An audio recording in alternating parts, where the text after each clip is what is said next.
how do I leave corporate America? My heart's not in that anymore. I want to open businesses and I want to help people. That's all I've ever wanted to do.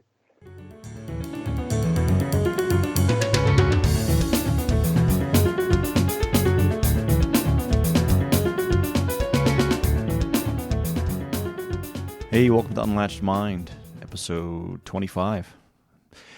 Today we have Dan Lorenz. Dan is U.S. Army Special Forces, retired. He's an entrepreneur, leadership coach, franchise owner. So, Dan and I, we spoke about, we spoke about leadership, we spoke about entrepreneurship, we spoke about the mindset we all need to be in to break through to a better life. Some of it, we joked about some of it sounding cliche, but overall, it was a great conversation, and, Dan will get you pumped. So hope you enjoy it. I give you Dan Lorenz. Well, Dan, thanks, man, for your time. I appreciate it. I know, we're both super busy, and I think it took us how many months to lock this in, but I think 2. Yeah. But here we are, and, barring any my house catches on fire or lightning, whatever, I think we're gonna get this in. So we're good. Well, so before we kick it off, can you give a little background, a little bio of yourself, and just give the listeners a little, story about who you actually are, who we're listening to? Yeah. No, Dan Lorenz. I think we met, 5 years ago, 6 years ago when I was leading GoRuck events for, Yep. Good old GoRuck. And but before that, listen, I'm a veteran. Spent about 20 years in the U.S. Army Special Forces. Warrant officer, and as I was trying to figure out how I was going to live a life I loved after the military, that's kind of when I got into entrepreneurship and started into franchising and learning how to leverage all the tangible valuable skills that I gained from being in not only the military, but the special operations community, leading Green Berets, and how to translate that into corporate world as far as when I was an investment banker or a consultant, and then now as a multi-unit franchise owner. Yeah, man. Cool. Very cool. Yeah. I mean, you go back to, like I said, I think you led, and folks that are listening, when you said GoRuck, I mean, check out GoRuck.com. I mean, you're not with them anymore, right? You're not, I don't think, Dan? No, I kind of, life got too busy as I started opening businesses and having children, and, it just got, too much to spend a weekend, even though, I still talk to Jason and Emily quite often. And I still, it's funny, actually, I still speak to a lot of the cadre.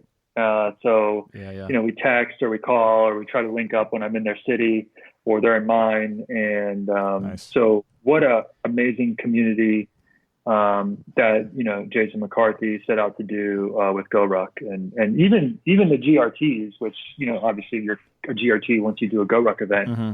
I can't believe how many friends I've made that are GRTs and that I keep in touch with very, very frequently. Yeah, man. That's why we're chatting right now, right? I mean, yeah. So, I did a couple of those events, and I wholeheartedly agree. I mean, they're, and I won't do it justice describing here, but they're really team building events, right? I mean, you go through some physical and mental pain, but you really, it's just neat because civilians get a little peek into what you guys and girls go through in real life, out, deployed and whatnot. And I don't know. I just loved it. I fell in love with it. It's I did several events with a few folks that I work with and others, and just met some great people. Just people that just they're on a different level. There's some jackals, right? Like there was everywhere, but for the most part, the community is just amazing. And you just you're sleep deprived, you're in pain, and it's just.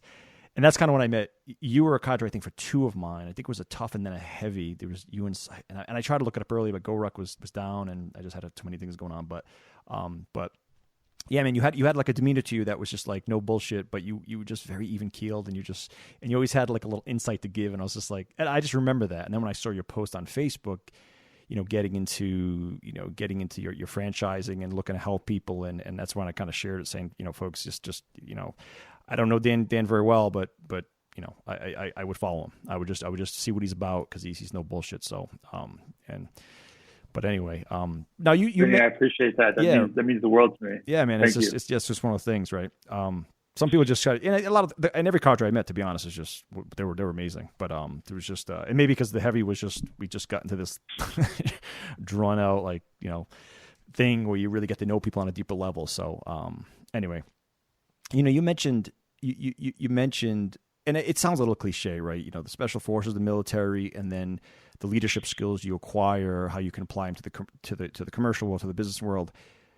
It's that theme's been out there for quite a while, right? You just hear all the time on the media and things like that. It's no doubt true, but I mean, what do you think?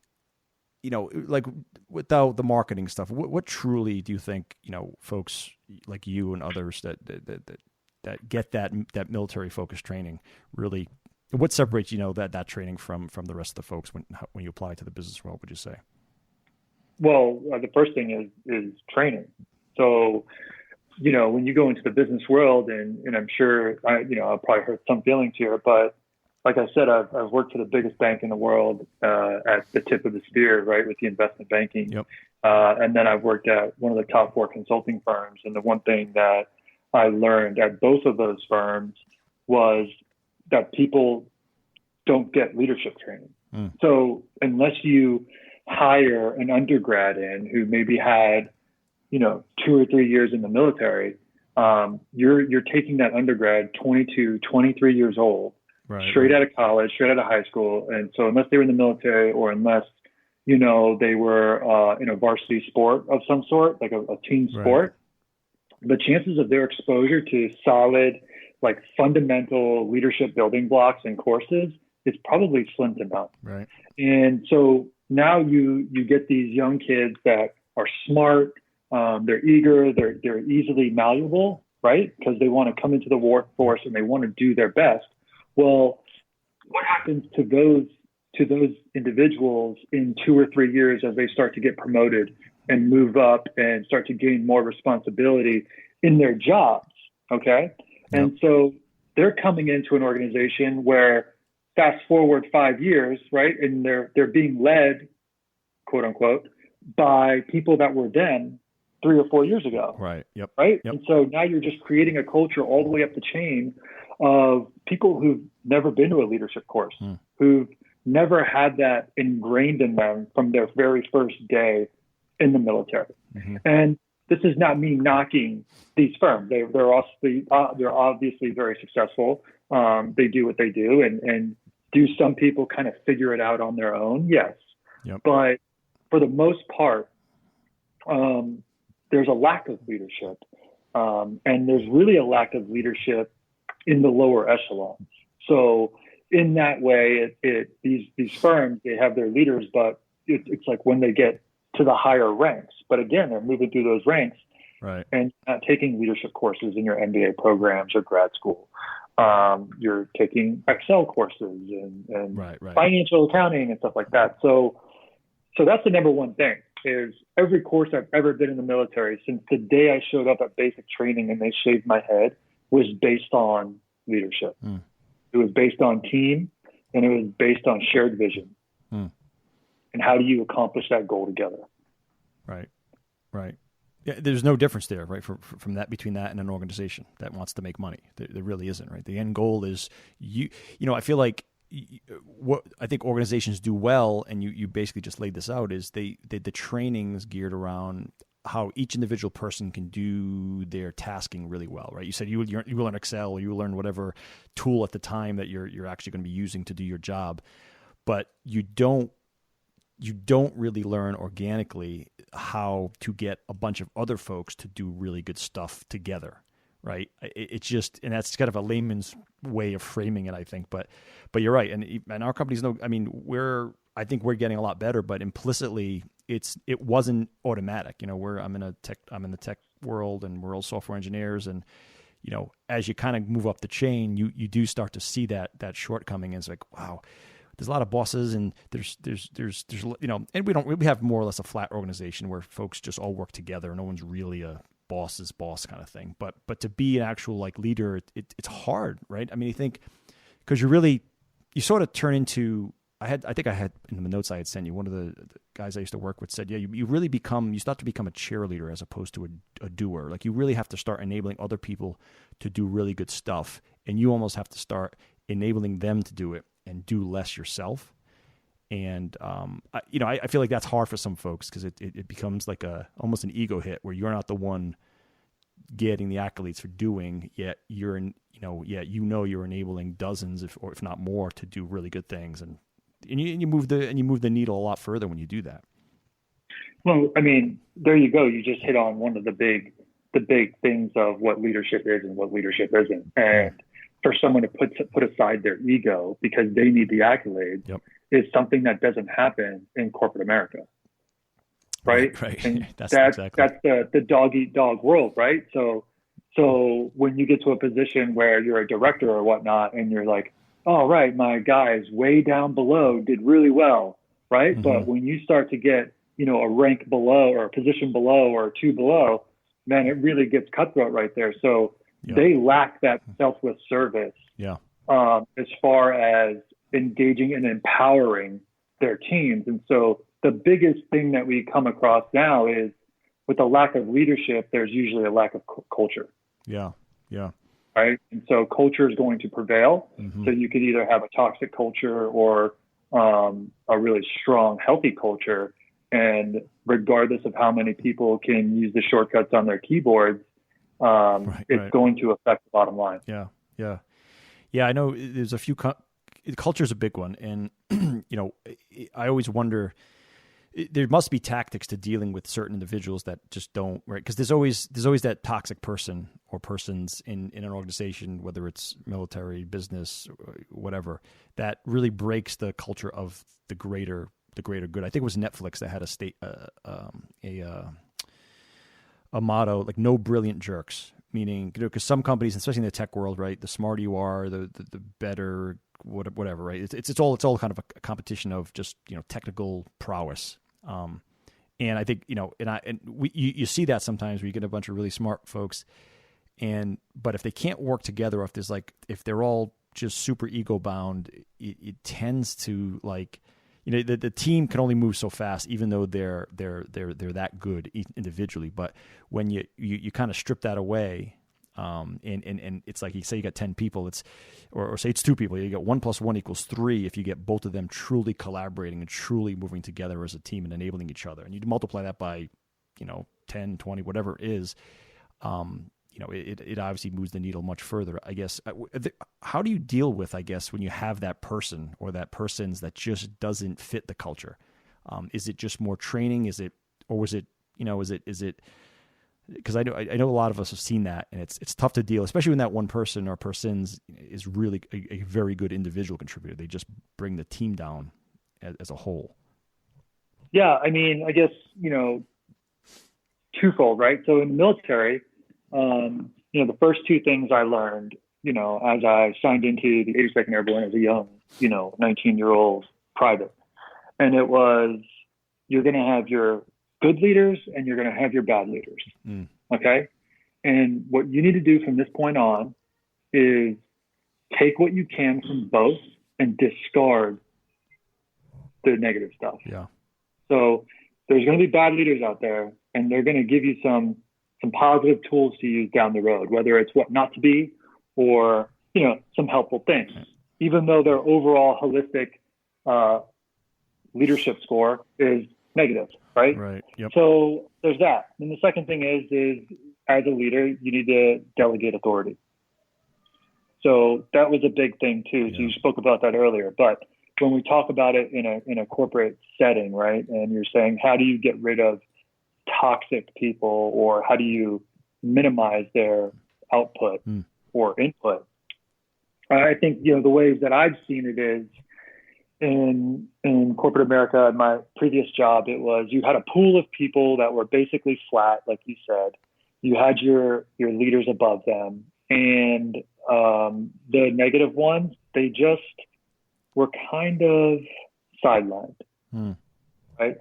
You try to keep them away from the group, right? The group think that's going on. You kind of just try to cast that one away a little bit, and you delegate things to them where they're not having to interact right. With the rest of the group or the project. But no, I guess that works, to get certain short-term things accomplished. Exactly. But in the end, like you're losing productivity, right? That's a valuable member of the team. So if you don't know how to bring that member into the fold and how to inspire them to change their mindset, you're losing money and you're losing your bottom line, because eventually you're going to have to replace that person. Right. And now you're going to have to pay for more training and recruiting, and the cost of inflation is going to be more higher salaries. So it doesn't pay. Yeah. Right. Yeah. No, it can be hard, but you're right. Yeah. It's and I'm sure military has seen it. You've seen it in your military life, I'm sure, just as much as you're going to see it in the business world. But I think you're right. I think the principles are the same in dealing with it. And then the worst part about the military is, people are still going to get promoted. Yeah. Right. And so now you have these toxic leaders that are in charge of groups, sometimes hundreds of people. Yeah. And I've seen it in the commercial world too. I mean, prior companies and whatnot, when certain people are just too toxic at the working level, they get kind of promoted up to get them out of the way almost. And now they're, right? It's like, well, okay, that's not going to work long term, but and you keep doing that. Eventually everyone works for that person. So yeah, it can be hard. It can definitely be hard. And there's never like a solution, right? Like we're to the end of time, we're probably going to face these scenarios. Right. And so the whole point, in my opinion, and my goal is to kind of minimize the chances of that occurring, right? So if I can get to one person, that can get to one person, that can get to another person, like I feel like we're doing good, right? In SF terms, we call that force multiplying, right? Yep. So if I can be a force multiplier for leadership or entrepreneurship, then that's exactly my whole mission in life at this point.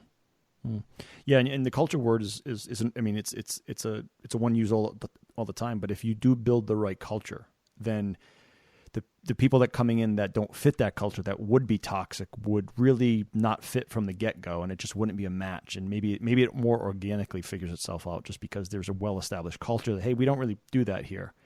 And then it's kind of like, it's almost maybe they don't make it to the hiring process, or they just don't feel comfortable because they don't like that culture. And maybe it's it can almost fix itself way left of the curve there.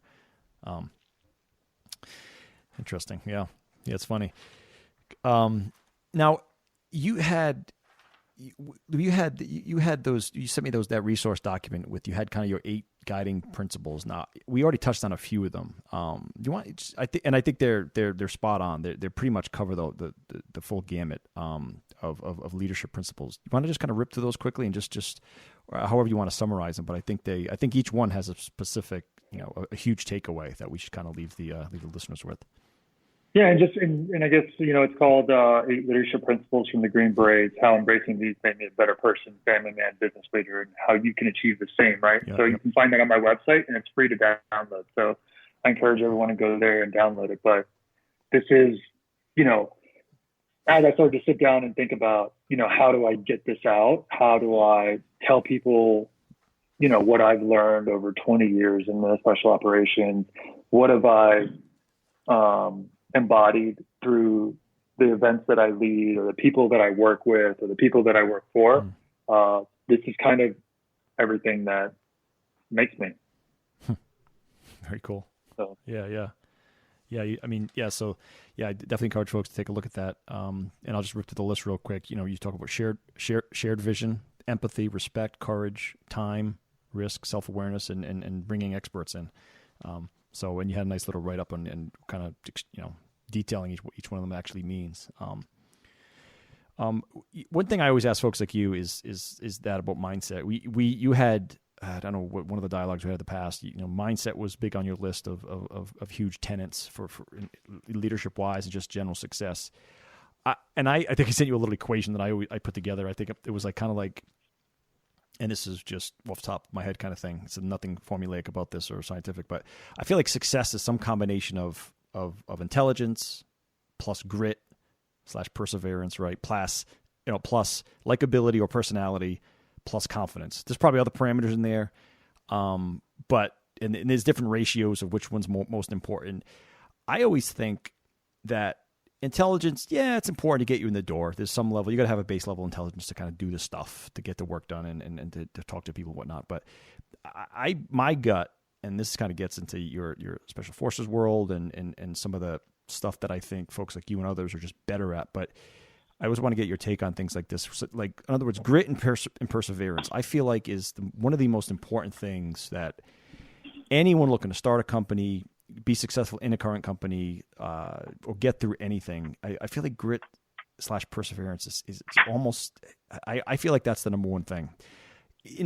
What is your thought there? I mean, I feel like, that's the thing that I know a lot of military folks learn from the beginning, whether it's just, you watch these Navy SEAL documentations, just people not giving up, just never giving up, and Go Ruck was DFQ, right? Don't fucking quit.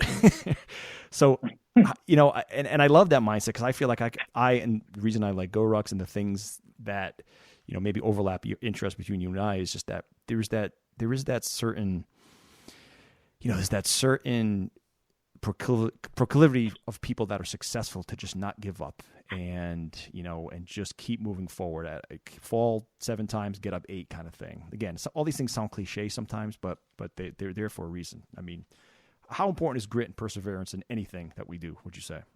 I mean, it's probably the most important internal trait that someone has to have, I feel like.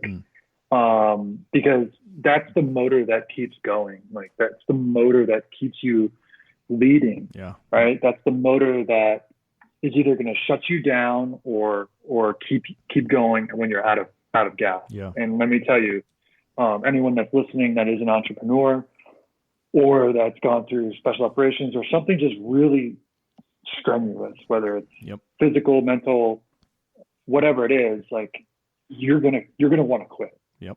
And how do you not quit, right? And unfortunately, some people we all have different pain tolerance levels. Yes. Yep.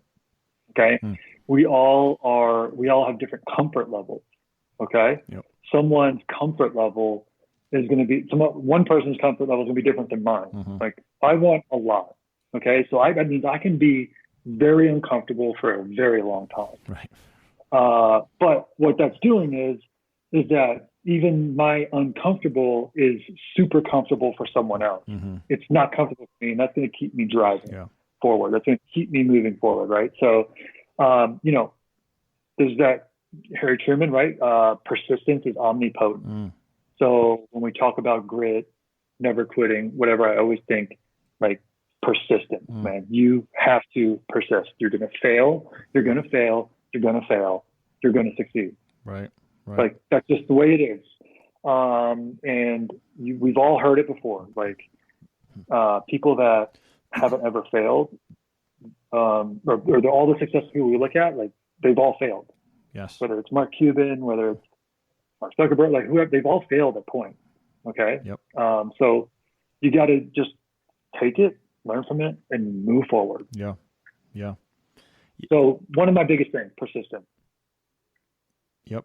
Yeah. All right. So same page there. Then I 100% agree. And I think a lot of it's like, I don't know. You see the highlight reel of people's success, right? But you don't see, I always picture the iceberg, right, with just a little tip up top, and that's success. And I remember that old picture that was floating around, that success picture. And it's so, again, these things sound cliche, but it's just so accurate. Like, what you don't see is, and you hear excuses all the time, right? And excuses drive me nuts. Whether we're talking about people going to the gym, losing weight, starting a company, getting to the next level, finding a relationship, whatever it might be, it's like you just hear so many excuses, and it's just, and I don't know, I maybe I personally need a better way of receiving that, because I don't want to seem like maybe internally I feel like, I just hate excuses, but maybe I need to be more, I don't know, compassionate about certain things. But you just hear that so much where, folks that are successful are always doing stuff when people are not looking, right? They're always doing things when no one else is watching, and I think that's so important as well. It's like, you're up at 4 a.m. doing work before people get up. All right, well, no one's seeing that, right? You don't have time to work out? Get up a half hour earlier.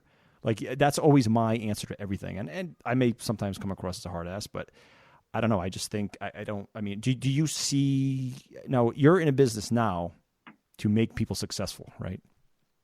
From all different ways. And we'll get into exactly what, what you're trying to do right now. But I don't know, how do you deal with excuses sort of that when you hear that? Is it just a mindset switch where people got to get in that mindset of, I don't know, and maybe it's just the people I surround myself with tend to be relatively of the same caliber. We just like to get stuff done, and we don't like to make excuses for things, and we just call ourselves on our own BS. And I think that's the better way to approach things. But I don't know, the excuse culture is a little bit disheartening, I think. But are you seeing that in your business, or the folks that come to you are just they're ready to go and they're not that type of person? No. So, okay. Well, first thing is, you're the average of the 5 people you hang out with most. I like that. Yeah. Okay. Yep. So, as you grow and you work your way through life, you're going to find that you're going to look back in 5 years and you go, man, I was really close with that person. Like, how did we just drift apart? Yeah. Right. I have friends that are Green Berets like that. I have friends that are civilians like that. And it's because you both are going through different phases in your life. Right. And so as we go through these phases, we just try to surround ourselves from like-minded people. Currently, I've been in a phase probably for the past 4 years, where I have really just surrounded myself with entrepreneurs. Yeah.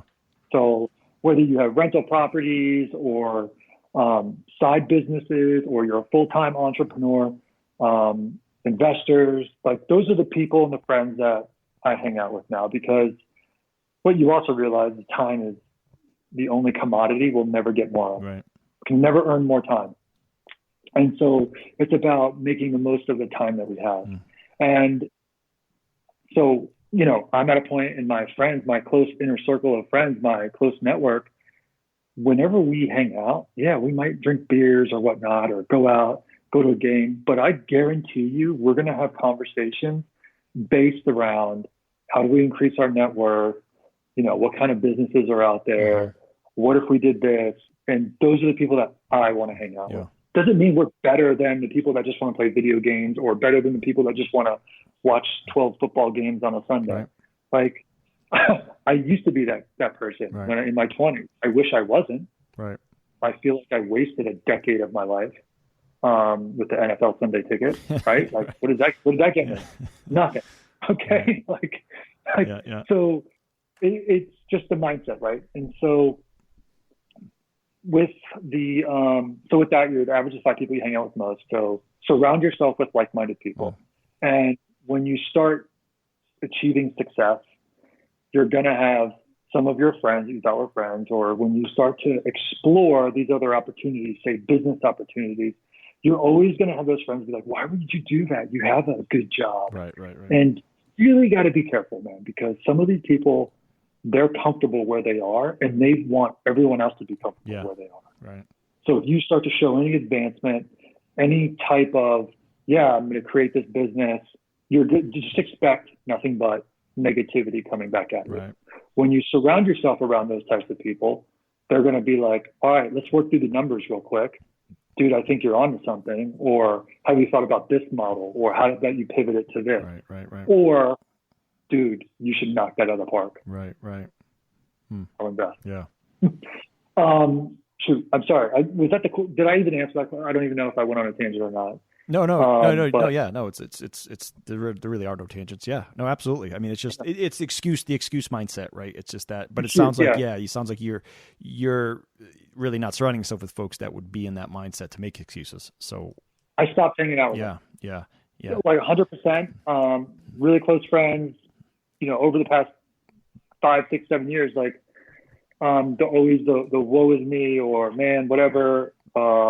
Listen, it's just not my style. Yeah. Like, I knew what I wanted to accomplish. Yep. Okay. And I figured that out later in life.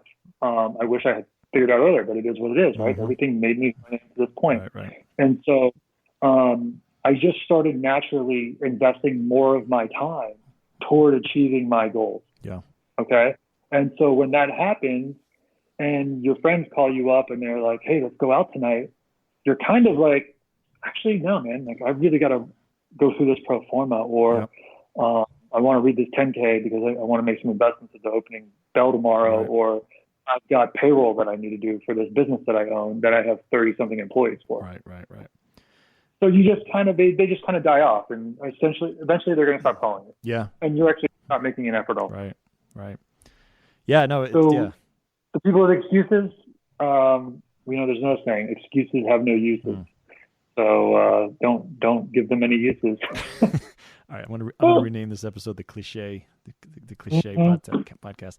No, I mean, they're cliches because they've been around for a while, and they do have meaning, and they just become overused, but it doesn't mean they're any less meaningful, right? I mean, and the excuse culture. I mean, it's I don't mean to sound harsh when I have friends that I absolutely love that are friends go back decades that are truly happy people, that truly good human beings. But I do hear them stuff leak out of their mouth sometimes, like, you get a gym in your house. I don't have time to work out.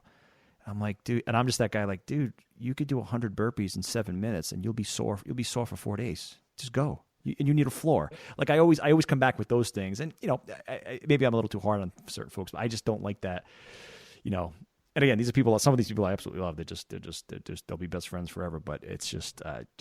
Yeah, I just think it is a toxic mindset, and I think it's, as a society, we've it's kind of become the thing that's okay, almost like we feed ourselves BS, and of course the marketing out there doesn't help, right? The marketing wants everything to be easy, and buy this one thing and you'll have abs.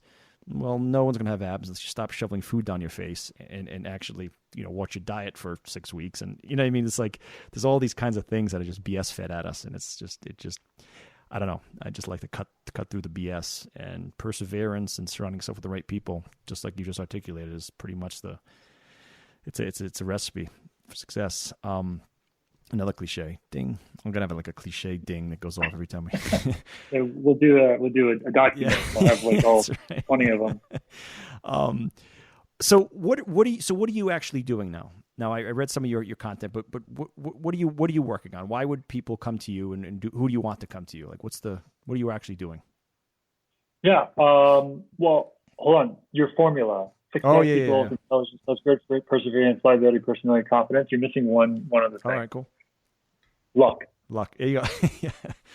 Yeah. There's timing out there that you can't control sometimes, right? I'm telling you. So it's a great segue into the question you just asked me. Well, everyone needs luck. Like, you can have all of those things, but at some point you're going to need some luck. Okay. Mm-hmm. And so now you're asking me, hey, what am I doing right now? Well, man, we find ourselves in one of the most amazing times. Okay. If we go back to 2008, the Great Recession, right? That thing lasted 18 months. Mm-hmm. All right. But in 2008, I was too dumb and too poor to do anything about it. Okay. Yep. I didn't have the knowledge. I didn't really have the money. At least I didn't think I did, because I was spending it in other ways. Yep. And I wasn't hanging around my circle of influence that was focused on how do we 10x out of this environment. Mm-hmm. Okay. And so every bull market's about 11 years. So now we look, we're at like 12 years now, right? Yep. And so here we are, we're facing this environmental event called COVID-19 and the pandemic, right? Mm-hmm. And if you've paid any attention, you've got rapidly decreasing interest rates for mortgages. You have massive unemployment that's about to happen. And you have the government infusing millions of small businesses and business owners with capital so that we can keep the economy going. Yep. And what do we do know? We do know that there is going to be a rebound. Yep. That's what we know. Like, it's going to happen. Every time. Do we know when? No, but it's going to happen. And if you look at averages, the average recession is 7 to 11 months. And the average bear market is about 11 months and a little more, right? Mm-hmm. So here we are, man. And so what I do is, not only do I own several franchises, but I built a consulting firm while I was in the military and while I was with my other company. And I do nearshore sales. So I offer sales teams to franchisees, one of the franchises that I own, to franchisees across the country. That kind of just started off as a hobby. I really needed to solve a problem. And the problem that I had was I ended up purchasing a franchise that did not have the backing of a solid franchisor. So I made a mistake. And I struggled a lot with it the first 7 months until my brother, who's also my business partner, we really had to figure out how to turn this thing around because we were heavily invested in it. And that was at the time where I spoke with like-minded people, my friends that I started to gravitate toward that were business owners and investors and whatnot, and brainstorm. And it led me to really act on an idea that I gained was, dude, why don't I start a sales team that's overseas to cut costs on training, hiring and firing, training, lack of productivity that I was finding from the types of demographic that I would have to hire to conduct sales at my location. And I did. And I went and I taught, Panamanians and Costa Ricans how to use a CRM, how to create, I give them their emails. I taught them all about sales in my environment, and they totally changed the trajectory of my life. So you're going to talk about luck, right? So I did that, right? And then, so I have this side business going on. I deploy. I have 2 franchises. I just sold one. And as I'm deployed, I'm going, how do I leave corporate America? I'm making money. Life is good, but my heart's not in that anymore. Yeah. Like, I want to be a solo entrepreneur. Like, that's it. I want to open businesses and I want to help people. That's all I've ever wanted to do.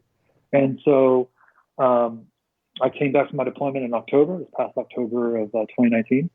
And I reached out. I had a client that worked for a company called Franchoice. Franchoice is the premier franchise consulting firm in the world. And they have about 50-something consultants.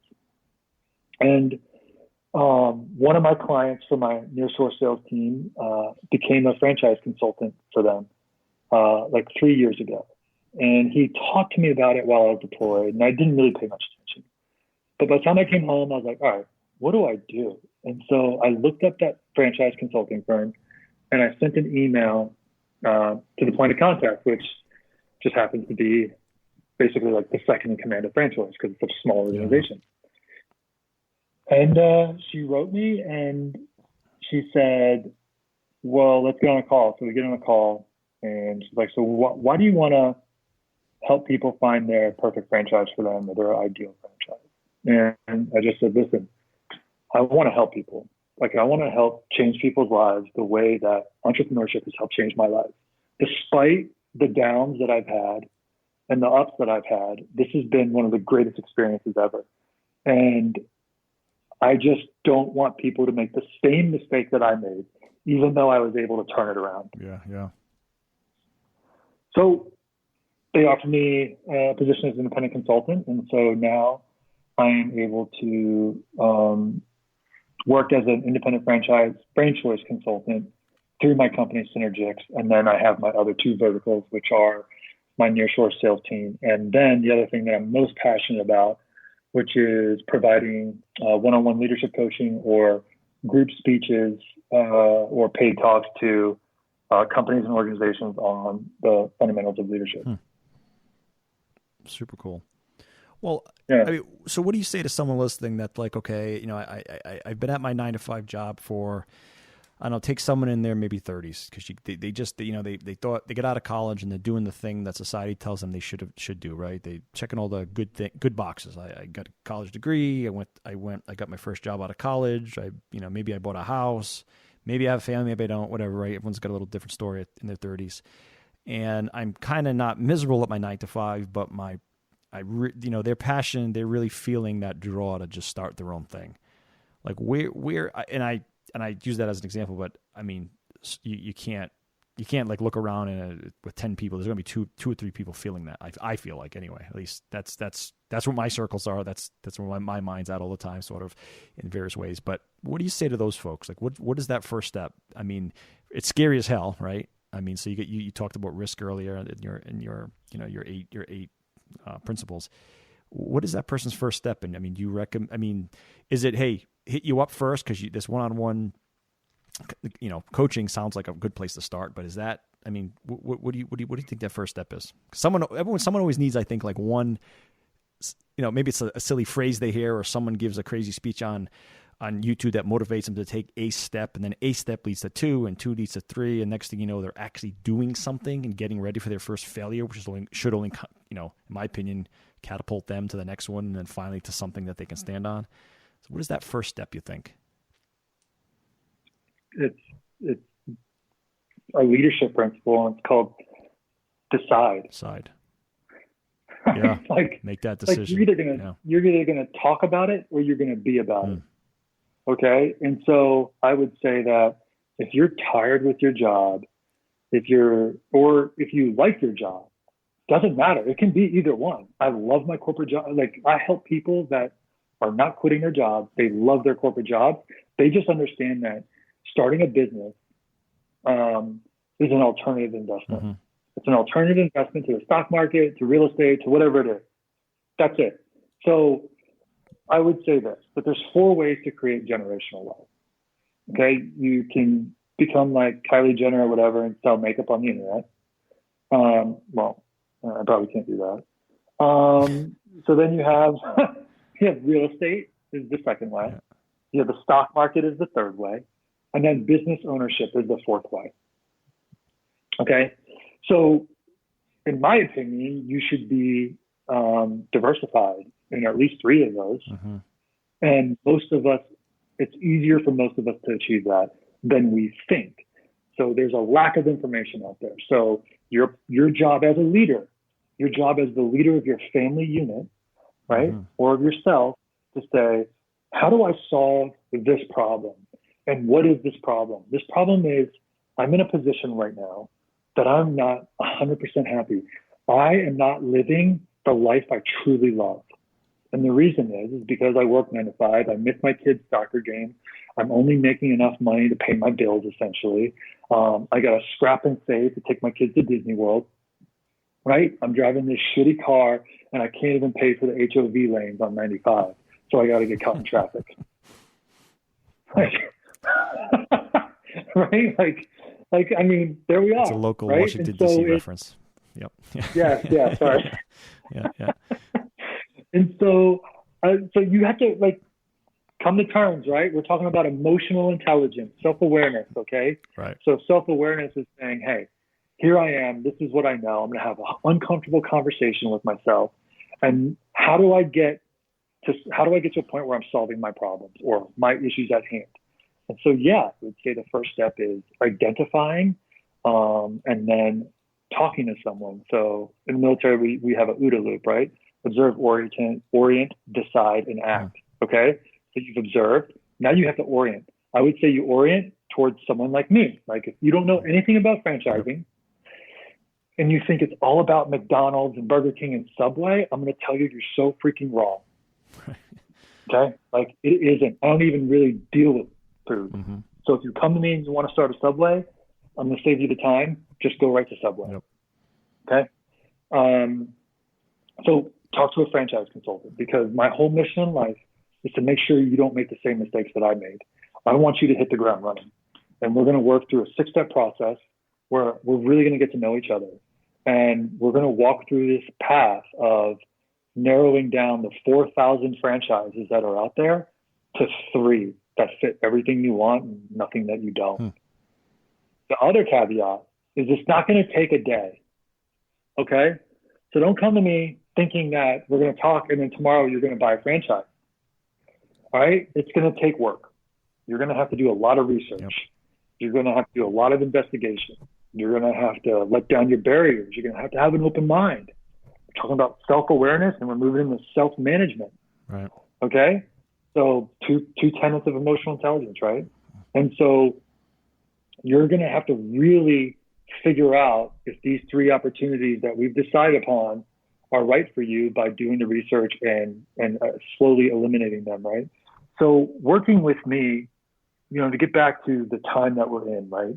We're in a very crazy, unfathomable period in our lives, right? And so that's why it's the best time right now. People are going to lose their jobs. So I deal with individuals, I deal with investors, I deal with people that are staying in their jobs. They make tons of money. They're using this as an alternative vehicle to create generational wealth, right? I deal with investors that come in and they'll buy 10 licenses of a yoga studio, build them out and sell them, right? I deal with people that are losing their job or people that have been in corporate America. They're in their 50s and they've been laid off 3 times in the past and they are just tired of it. Okay. So franchising is for everyone, but it's not. Okay. And so the reason I say that is because here we are. If we're in a recession, then guess what? It's going to be 7 to 11 months. When you work with me, it's about 4 weeks to about 4 months before we figure out, before you find the franchise that's perfect for you. So even if you go to that 4-month period, right, you're still going to have training on the franchisor end. You're still going to have that time to begin your business and ramp it up and then get started. We could be out of this negative time we're in, and you could be hitting the ground running right when the market is about to catapult up for the next decade. If you do nothing now, and you're my age, and you're 40, like I was in 2008, I was 28 years old. I was too dumb and too poor to invest in the stock market, to buy a house, to start a business, right? Yep. Well, here I am, 12 years later at the age of 30, or age of 40. If I miss this, the next opportunity could be when I'm 50 years old. And guess what happens when you're 50 years old? Your hip hurts. Your hip hurts, and your risk tolerance drops dramatically. Right. Yep. Okay. So I guess my message is if you have any inclination that, entrepreneurship or whatever is for you, it doesn't hurt to have a conversation, man. Yeah. Like it's a quick 15-minute conversation. You know what? You're going to leave that conversation. You're going to say, you know what? Maybe it's not for me. Or you're going to be like, what's the next step, Dan? And let me tell you something else, that you could go through the whole process with me or another franchise consultant, and you can still get to the end where you have to sign the paperwork and you're going to say, yes, I'm buying this franchise. And you say no. Right. And is that wrong? No, because the whole point is determining how to live a life that you love. And if you can just eliminate this thought in your head that is like, man, I should run my own business, or man, I should be a Green Beret, right? Like, let's eliminate that. Right.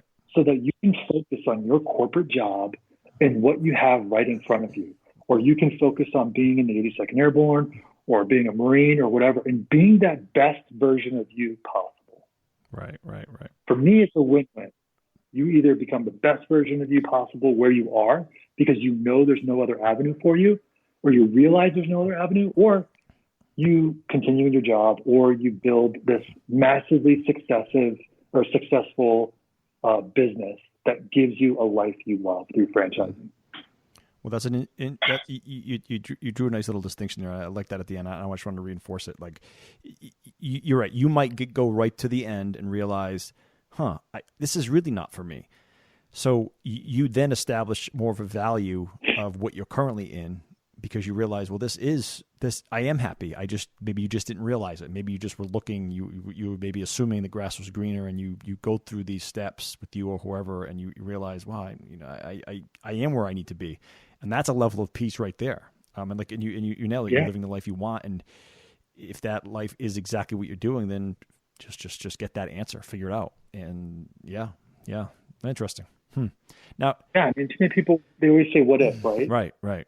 Like, what if will kill you, Vinny? Like, I tell people, let's stop talking about what if, and let's start talking about what when. Yeah. Because shit is going to happen. Yep. So stop talking about what if, and you start thinking, what if a dragon comes out of the sky? Right. No, let's talk about the what when. Right. Are you going to have some bad times as an entrepreneur? Yeah. Are you going to have some great times? Yeah, when the highs are high, the lows are low. Right. Like, it is what it is. That's business ownership, man. So let's focus on the things that we can control, not the things we can't control with the what if, the what when, right? You're going to have a bad month. Oh, yeah. What's going to happen when you have a bad month? You have enough cash flow set aside? What kind of sales marketing plan are you going to have? Right. What are your actions? That's how I try to get people to think, not only in business, but in life, man. What when? Don't worry about the what if, think about the what yeah. when. I like that. Well, that's a good spot to wrap it up, I think. So how can folks get in touch with you? Listen, you guys can go to www.synergix.com. So it's Sierra Yankee November Yankee Romeo Golf X-ray.com. You can find me on Instagram at the Dan Lorenz, Facebook at the Dan Lorenz, and then I'm on LinkedIn also. Well, Dan, thanks so much for your time. Right on.